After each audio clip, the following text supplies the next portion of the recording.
untuk penyampaian materi kali ini, yaitu tentang modul ajar. Kami diminta untuk menyampaikan atau berbagi, walaupun mungkin teman-teman mungkin di dalam MGMP sudah dibahas dan dikupas tuntas, karena mungkin ada juga beberapa teman yang belum. Jadi dari sekolah meminta untuk pembahasan materi modul ajar. Di sini ada 6 pemateri yang seharusnya ada saya juga. Kalau 7 pemateri nanti materinya sedikit. Jadi ada 6 pemateri dari teman-teman kami, yaitu Ibu Siti Aisyah Kurniawati SPD dalam penyampaian materi konsep modul ajar. Yang kedua Ibu Lika Marlina SPD dalam alur penyusunan bahan ajar. Yang ketiga Ibu Titi Novela SPD dalam komponen modul ajar informasi umum. Yang keempat ada Ibu Sumiarsih SPD dalam komponen modul ajar komponen inti 1. Yang kelima ada Ibu Rianingsi SPD dalam komponen modul ajar lampiran atau bagian komponen inti 2. Dan yang terakhir yaitu Ibu Ratri Gita Wulandari SPD tentang prinsip dan prosedur modul ajar. Di awal kami mengalokasikan waktu untuk teman-teman pemateri selama 15 menit karena prediksi kami itu dari jam 10. Ternyata ini sudah setengah 12. Jadi dimohon untuk pemateri lebih padat karena waktunya mungkin kami batasi lebih dari 10 menitan. Tuh. Dan setelah penyampaian materi mungkin nanti kami juga akan membuka umpan balik atau kalau tanya jawab ya monggo umpan balik. Lebih lengkapnya kalau ke sanggahan dan yang lainnya mungkin akan lebih lama. Umpan balik saja jika ada, jika tidak ada tidak apa-apa. Baik, untuk menghemat waktu saya selaku moderator langsung saja kepada pemateri 1 yaitu Ibu Siti Aisyah Kurniawati SPD tentang konsep modul ajar. Kami persilakan. Sebelumnya tepuk tangan biar semangat. Ibu Siti Aisyah. Terima kasih Pak Dewi. Lebih cepat lebih baik ya Bapak Ibu. Alhamdulillah. Bismillahirrahmanirrahim. Assalamualaikum warahmatullahi wabarakatuh. Yang saya hormati Bapak Ibu yang hadir ini, mudah-mudahan dalam keadaan sehat dan selalu diberikan kesehatan dan juga keselamatan seterusnya. Amin ya rabbal alamin. Bapak Ibu yang saya hormati, mohon izin pada kesempatan kali ini di kegiatan workshop implementasi kurikulum Merdeka, saya akan melaksanakan amanah dari Bapak Kepala Sekolah untuk menyampaikan satu materi, yaitu konsep modul ajar. Bapak Ibu yang saya hormati, apabila Bapak dan Ibu mendengar kata modul ajar, apa sih yang terlintas di dalam benak Bapak Ibu semuanya? Bu Atik coba, apa Bu kalau modul ajar itu yang terlintas apa Bu Atik? RPP. Semacam RPP, semacam RPP, betul sekali. Bu Aini, semacam RPP. Supervisi? Iya, tepat sekali. Supervisi. Supervisi apa? Ingatnya Bu Yunita, suka ngaji modul ajar ya? Iya, betul sekali. Dan Bapak dan Ibu kalau mengutip dari Kemendikbud bahwa modul ajar adalah sejumlah alat atau sarana media petunjuk dan pedoman yang dirancang secara sistematis dan menarik. Dan saya percaya pasti Bapak Ibu di sini semuanya sudah mempunyai modul ajar atau RPP tersebut. Iya nggak Bapak Ibu? Iya dong, pasti. Dan modul ajar ataupun RPP itu referensinya banyak sekali yang bisa kita dapat, baik dari MGMP ada, dari jurnal pendidikan banyak, dari PMM platform Merdeka Mengajar juga banyak variasi. Nah, makanya hari ini modul ajar tersebut akan kita modifikasi menjadi made in nama Bapak Ibu masing-masing, gitu. Disesuaikan dengan sarana prasarana di sekolah, disesuaikan dengan keadaan siswa kita di kelas kita. Begitu nih Bapak Ibu. Modul ajar yang sekarang disusun ini adalah modul ajar yang saat ini berkembang adalah modul ajar berdiferensiasi. Ya. Modul ajar kalau digambarkan dalam sebuah gambaran itu seperti ini Bapak Ibu, yaitu merupakan implementasi dari alur tujuan pembelajaran yang dikembangkan dari capaian pembelajaran dengan profil pelajar Pancasila sebagai sasarannya. Jadi muara akhirnya adalah mewujudkan profil pelajar Pancasila yang dulu itu namanya adalah pendidikan karakter gitu ya Bapak Ibu. Nah, Bapak dan Ibu, mungkin Bapak dan Ibu saat ini atau kemarin-kemarin ini sudah melaksanakan pembelajaran berdiferensiasi tanpa kita sadari. Saya sendiri juga demikian Bapak Ibu. Ketika saya sudah tahu sedikit banyak ilmu tentang pembelajaran berdiferensiasi, saya ingat-ingat, oh ternyata saya dulu pernah yang ngajari bahasa Jawa misalnya dengan materi aksara Jawa. Ketika saya mengajar, anak-anak banyak yang asing dengan aksara Jawa tersebut, ya. Terus nyebelin pelajarannya, nanya PA-nya, kata Pak Budi dulu tuh kayak tulisan cacing gitu. Jadi Pak Budi diajari misalnya dengan proses menghafal saja, misalnya coba diingat-ingat, dihafal 5 menit bisa, dicoba tidak bisa, ya. Coba dikelompokkan, dikasih tips ini, dikelompokkan huruf yang mirip, semua sama Bu. Lah, masuk semua sama, kita tuh mikir, kadang emosi juga ya Bu ya. Nah, coba huruf pertama huruf apa itu? Huruf H. Huruf H itu mirip dengan huruf M sama M misalnya. Yang mirip lagi apa? Lah Bu, sama semua, coba yang teliti. Oh, ada, ya, Bu ini pintar, calon guru bahasa Jawa nanti. Iya, asik. Kalau depan, paling apa baik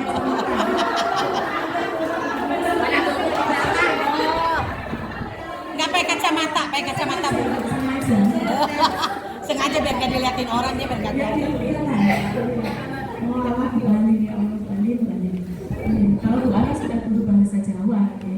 Makanya ngerti ya Bu ya. Nah, gitu. Dikelompokkan menjadi 5 bagian, ya coba dihafalkan. Masih ada juga yang banyak yang belum hafal, yang hafal sekelas paling 2 anak. Wes, kalau gitu bikinlah ini kartu aksara raksasa. Ini mah zaman dahulu. Apa namanya? Batiknya aja zaman dahulu. Dibuat aksara satu anak satu, yuk kita bedakan mana kata kalian kan mirip semua. Setelah dilakukan seperti itu, agak masuk, agak mudah. Yang beda yang O. Yang O yang di belakang lo salah. Dan waktu itu anak masih pakai batik ungu ya Bapak Ibu, berarti masih mungkin pas Budina ya yang lama. Dan saya yakin Bapak Ibu juga melakukan pembelajaran berdiferensiasi di kelasnya masing-masing gitu ya. Nah itu makanya nanti kita akan tulis bersama gitu. Lanjut. Nah ini adalah konsep modul ajar yang pada intinya adalah ATP, CP dan profil pelajar Pancasila. Terakhir Bapak Ibu dari saya, apa yang nanti Bapak Ibu tulis nanti kalau berkenan kita jadikan sebuah kumpulan buku pembelajaran berdiferensiasi di SMP Negeri 1 Batarawo. Karena kami alhamdulillah sudah ada linknya dan kemarin sebetulnya sudah ditawarkan gitu ya ketika Bapak ikut PTGP di Solo. Nulisnya fiksi sekarang fiksi bikin modul ajar. Nah saya sendiri menyampaikan nanti dulu saya tak bernafas dulu, katanya sudah bernafas gitu. Ketika saya menyampaikan kepada Bu Ratri, berarti ayo gaspol gitu. Nah itu kan Bu Ratri ya gaspol, kalau saya ya ada menggoknya, ada isi bensin, ya. Ada iklannya banyak lah, pokoknya iklannya banyak. Dan itu ada satu penulis muda dari kelas 7 yang menulis kumpulan cerpen dan di puncak Hari Guru Nasional bukunya dipamerkan di SMP 1 Jatibarang, perwakilan dari SMP 1 Jatibarang. pecinta literasi dan tahu bersama. Di situ kayaknya ada Bu Ratri juga. Makanya saya ingin hari ini mudah-mudahan hasil karya dari Bapak Ibu berupa modul ajar berdiferensiasi juga bisa dibukukan, bisa didokumentasikan, ditaruh perpustakaan. Ada nilainya ya Pak Budi? Karya guru-guru itu ada ya Pak? Ada, ada. Atau Bapak Ibu guru pengen nulis solo sendiri, nah malah ya ada nilainya juga sebagai karya inovatif. Jadi Pak, nilainya berapa Bu? Oh, nilainya besar sekali. Demikian Bapak Ibu yang saya sampaikan. Terima kasih atas perhatiannya. Guru matematika itu Bumelang, ada Pak Kosasi. Cukup sekian dan terima kasih. Wassalamualaikum warahmatullahi wabarakatuh. Bumelang jeng. Ya, soalnya itu Beda lah. ada Bumelang, ada Pak Kosasi. Lapis. Ini di CP ya Bapak Ibu mengenal CP. CP itu sebenarnya kalau di kurikulum K13 itu apa ya Ibu? Peleburan dari KI dan juga KD ya. Kalau sekarang istilahnya dalam kurikulum mereka adalah CP atau capaian pembelajaran. Nah, kita ketahui bahwa capaian pembelajaran ini merupakan sekumpulan kompetensi-kompetensi yang harus dicapai oleh siswa, di mana dari mulai dari awal fase sampai akhir fase harus dikuasai siswa. Ya, di sini ada tujuan pembelajaran. Tujuan pembelajaran itu adalah jabaran dari kompetensi-kompetensi yang harus dicapai siswa. Sedangkan untuk ATP itu adalah sekumpulan dari tujuan-tujuan yang kemudian kita susun secara runut dari awal fase sampai akhir fase. Dan untuk CP ini biasanya sudah dibuat atau disusun oleh pemerintah. Jadi kita untuk setiap mapel nanti bisa melihat pemerintah mengeluarkan untuk setiap fasenya jenjangnya itu berbeda-beda.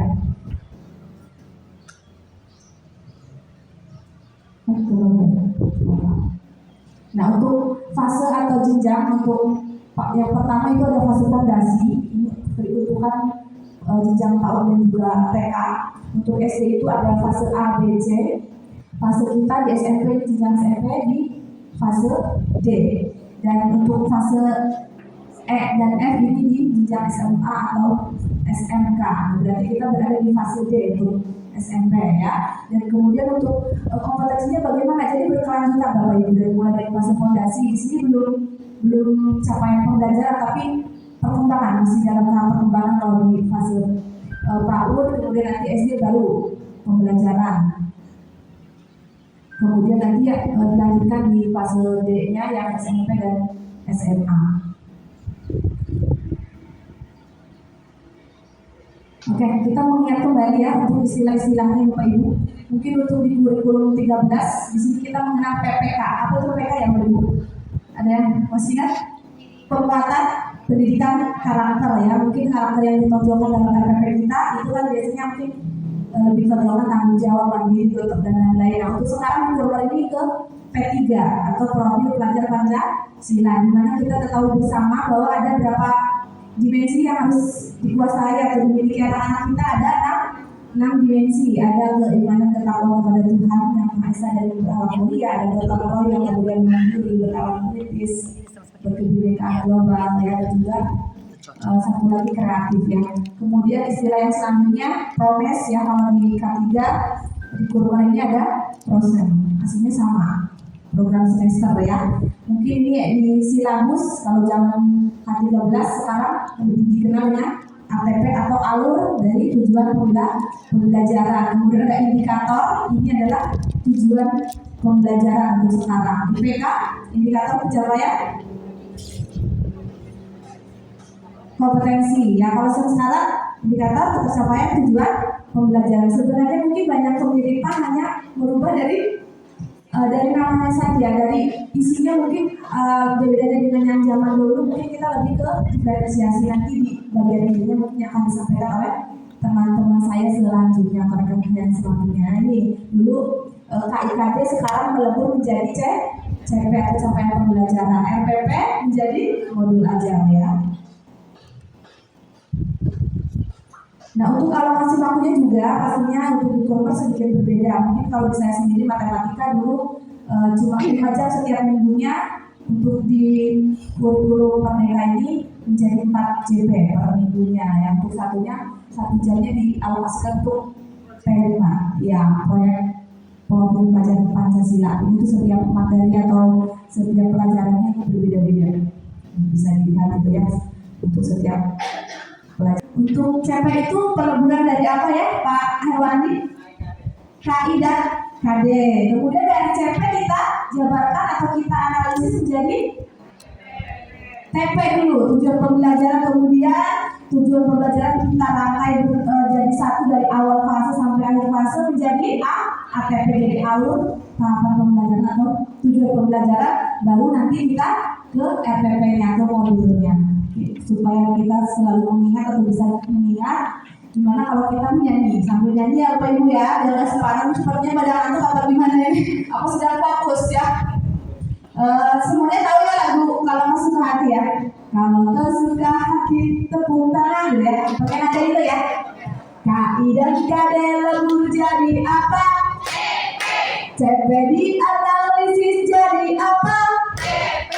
PP disusun lalu jadi ATP, dari ATP jadi modul aja. Nah, sekali lagi ya Ibu ya, satu pertama biar sedikit rame lagunya ya.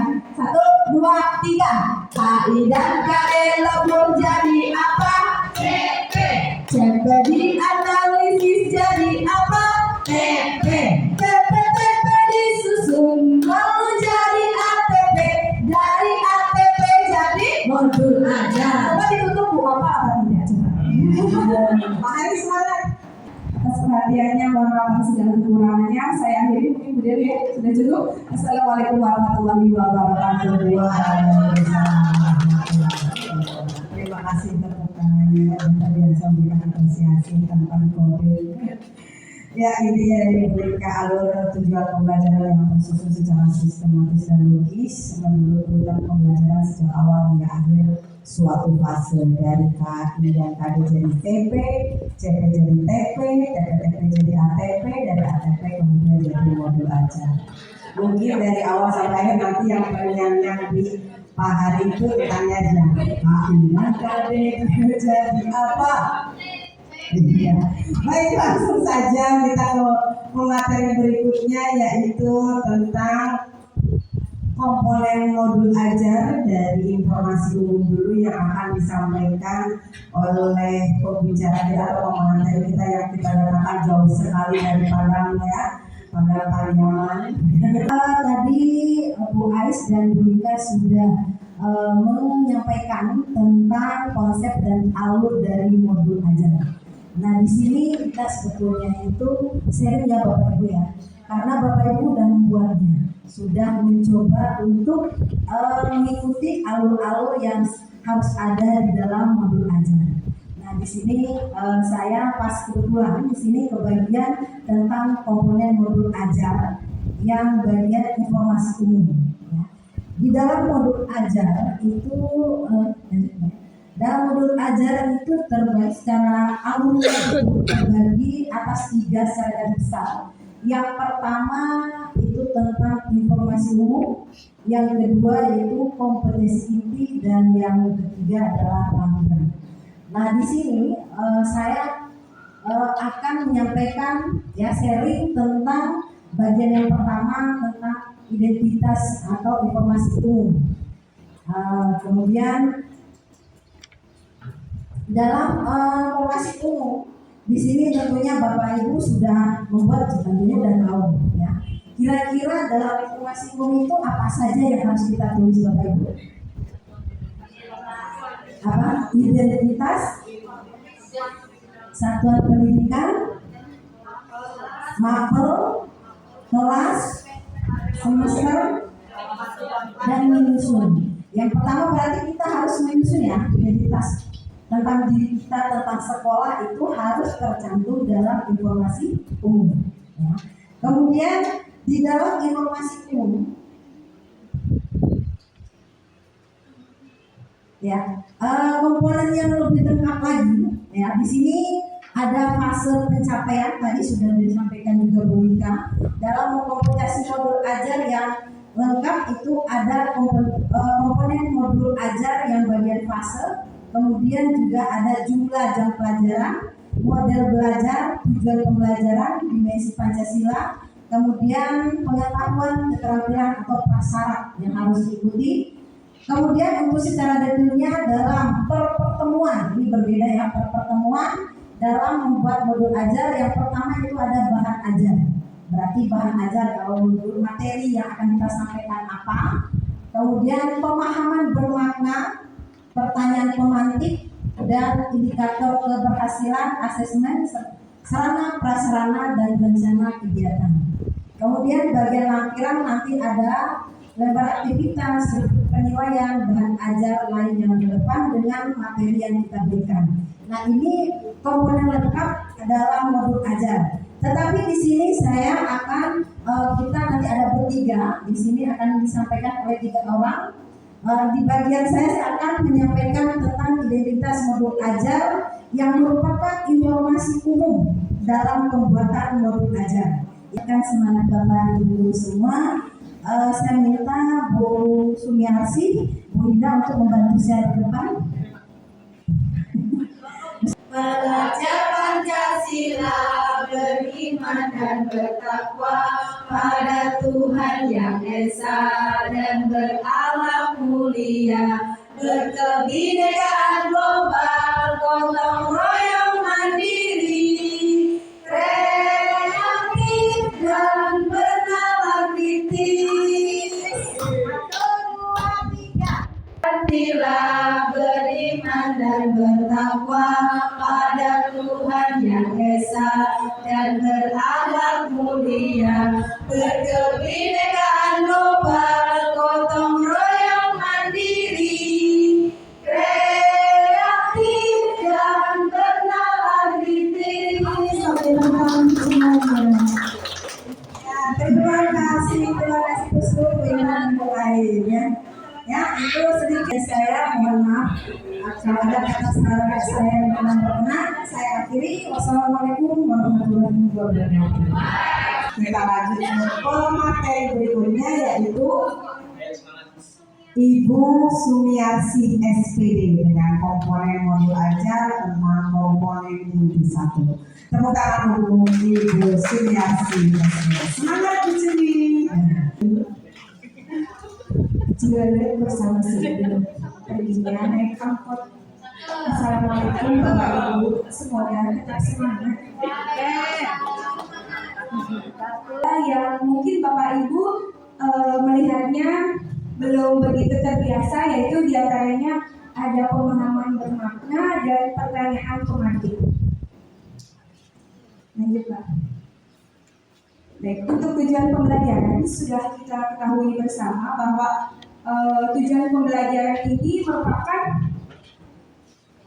kompetensi yang harus dicapai oleh peserta didik dalam kegiatan pembelajaran. Nah, untuk kompetensi ini pada kurikulum Merdeka itu bisa diambil dari ATP atau alur tujuan pembelajaran.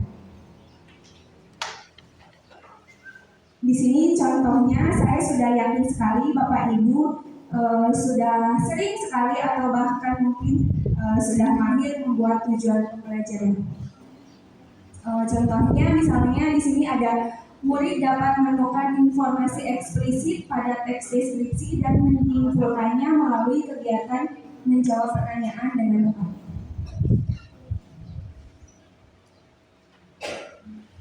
Nah, ini yang masih agak-agak asing, yaitu pemahaman bermakna. Sebenarnya pemahaman bermakna juga hampir sama dengan pembelajaran pada saat kurikulum 13. Ini kaitannya dengan kontekstual. Jadi nanti harapannya ketika siswa mempelajari materi yang diajarkan guru, nanti mereka bisa mengetahui manfaatnya dalam kehidupan sehari-hari. Contohnya di sini saya ambil,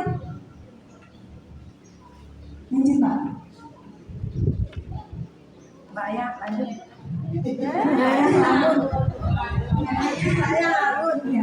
Contohnya di sini saya saya ambil contoh pada kegiatan pembelajaran menulis teks hasil observasi, maka saya mengajak murid-murid untuk ke lapangan belakang.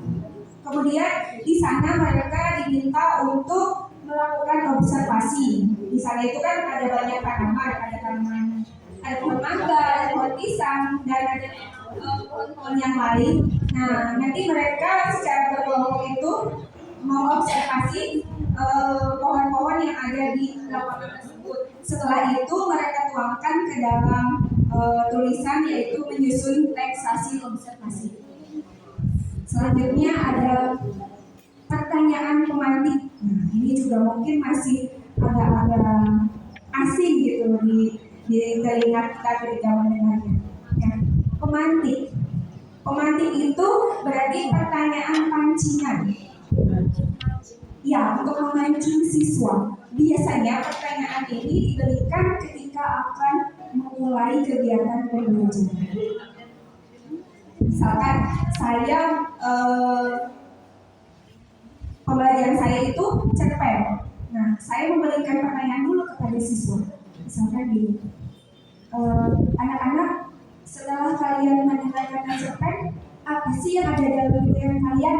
Nah, nanti anak-anak menjawab, misalnya cerpen itu cerita pendek Bu, atau cerpen itu biasanya ada tokoh antagonis atau protagonisnya, seperti itu. Nah, jadi kita memancing siswa supaya mereka itu bisa berpikir kreatif dan juga bisa bernalar kritis.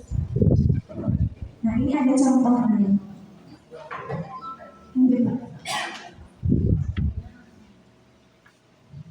Nah, tadi sudah disampaikan juga oleh rekan saya terkait dengan profil pelajar Pancasila. Inti, yang paling inti bahkan, karena di kegiatan pembelajaran yang kurikulum 13 itu tidak ada istilah namanya pembelajaran berdiferensiasi maupun tidak ada istilah kompetensi sosial emosional atau KSM. Nah, ini yang paling berbeda. Nah, yang pertama itu pembelajaran berdiferensiasi. Kalau misalkan different itu bahasa Inggris ya. Different itu apa sih, Pak?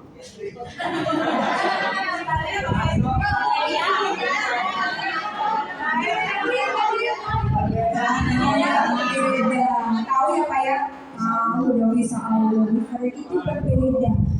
Yang dimaksud berbeda itu bagaimana? Jadi begini, setiap peserta didik atau setiap siswa itu kan memiliki minat, memiliki gaya belajar yang berbeda-beda. Nah, kita di sini sebagai pendidik itu berusaha untuk melayani ya, atau apa ya istilahnya? Melayani siswa itu sesuai dengan kemampuan yang mereka miliki, misalnya gaya belajar yang mereka miliki.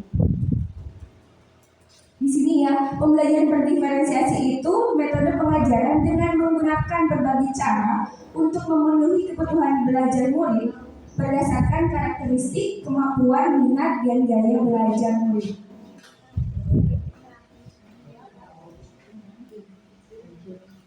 Nah, akan tetapi sebelum kita mulai pembelajaran, kita melakukan asesmen diagnostik terlebih dahulu.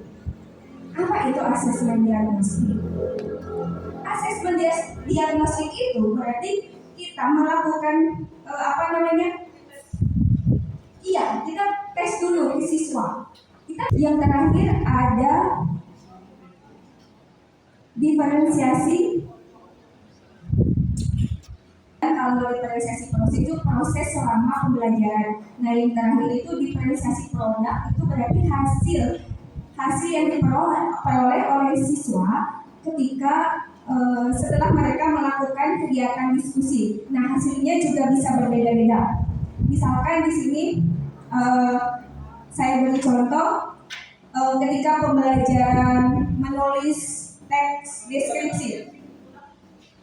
Misalkan ada anak yang menghasilkan tulisannya itu berupa tulisan-tulisan saja. Jadi ada juga anak yang hasilnya itu berupa video. Jadi mereka membuat teks deskripsi tapi dengan melalui video. Ada juga yang mungkin tulisan disertai dengan gambar-gambar seperti itu. Akan tetapi pada proses pembelajaran diferensiasi tidak semuanya metode ini boleh salah satu, tidak semua tiga-tiganya harus dilaksanakan sebelumnya. Boleh salah satu seperti itu. Ya, cukup sekian dari saya. Wassalamualaikum warahmatullahi wabarakatuh. Waalaikumsalam. Terima kasih pertanyaannya dari semua ini. Mohon maaf di luar dari jadwal yang telah kita susun pada hari mulai lebih lambat ya, karena memang ada kegiatan dan memang juga prosesnya memang ada hambatan waktunya. Jadi kami mohon maaf untuk pemateri 5 dan 6 kami taruh di sesi setelah ganti pakaian dan sholat. Makannya nanti di 13 menit. Untuk kali ini kita langsung di sholat jam 13 teh kita mulai lagi. Tapi sebelum turun untuk sholat, mari kita foto dulu bersama. Foto yang Bapak Ibu semua, kita foto bersama. Setelah foto bersama, sesi berikutnya yaitu ganti pakaian. Nanti masuk lagi, kita foto lagi. Sesi pematerian makan dilanjut langsung ke pelaksanaan atau pembuatan LH. Tapi selagi makan dulu, karena saya Pak Anggo sudah lapar.